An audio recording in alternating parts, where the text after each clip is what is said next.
بسم اللہ الرحمن الرحیم۔ السلام علیکم رحمۃ اللہ وبرکاتہ۔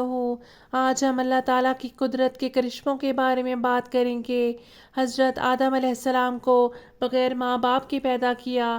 حضرت نوح علیہ السلام کو اللہ پاک نے اتنی طاقت بخشی کہ انہوں نے دنیا کو ختم کر کے صرف اللہ کے ماننے والوں کو بچایا۔ حضرت ابراہیم علیہ السلام کو 40 دن آگ میں رکھ کر حفاظت کی۔ حضرت اسماعیل علیہ السلام کو ذبح ہونے سے بچایا اور آب زمزم کا تحفہ عطا کیا۔ حضرت یونس علیہ السلام کو 40 دن مچھلی کے پیٹ میں رکھ کر حفاظت کی۔ حضرت زکریا علیہ السلام کو بڑھاپے میں بیٹا ہونے کی خوشخبری سنائی۔ حضرت داؤد علیہ السلام کے لیے لوہے کو موم کی طرح نرم کر دیا۔